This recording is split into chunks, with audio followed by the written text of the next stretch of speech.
Life is the inexorable exchange of time for value. And value always takes time. What you are doing now is growing up. And there is a responsibility implied in that. You know, physically you will pretty much grow up without having to do anything. As long as you eat and get up, you will grow physically. But that is not true with the rest of your life. It is not true when it comes to your education. It is not true when it comes to your intellect. It is not true when it comes to your emotions. You have to take the responsibility to grow up. And growing up is basically giving of your time, giving of your energy, giving of your abilities in exchange for something that you can use in the future.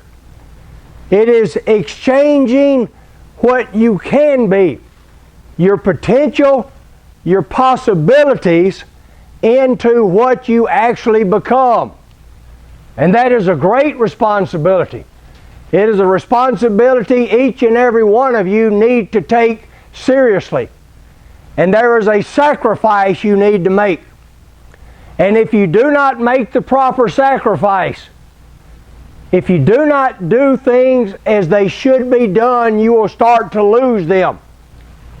And so the time that you invest in giving up or growing up, the time that you invest, the energy that you invest, the effort that you invest, if you do not do it properly, you sacrifice yourself.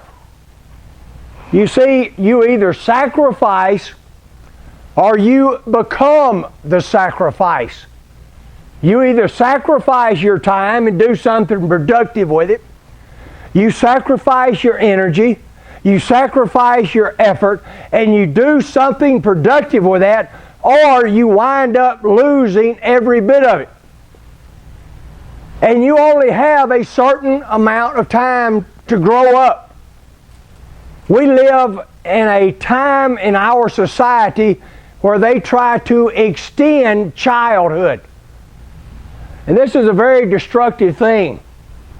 It's not good for you to be a child until you get into your late teens and 20s.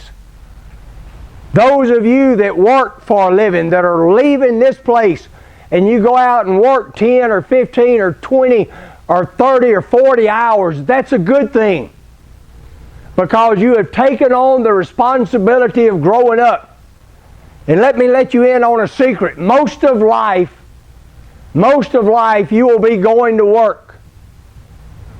And so those of you that are already developing a work ethic, those of you that are developing the idea of finances and what it is to make a buck and what taxes are and all of these things that deal with the world of a grown-up, good for you. Good for you. You are doing what you need to be doing. You see, if you're 12 years old and you're an idiot, nobody cares too much because you've got time to grow out of it. So if you're 12 years old and you're an idiot, people is like, shape up, grow up. But if you go 10 years down the line and you're 22 years old and you're still an idiot, people are going to say, what happened to you, man? What did you do in school? What did you do after school? Why don't you know these things? There are things at 22 that you should know as a grown-up. And if you continue to be an idiot until you're 32, people will pretty much write you off. If you're 32 years old and you're still adolescent, you still act like a kid, people pretty much write you off. It's like, this guy's already lost it. And you will pretty much lose the great things in life that you could have.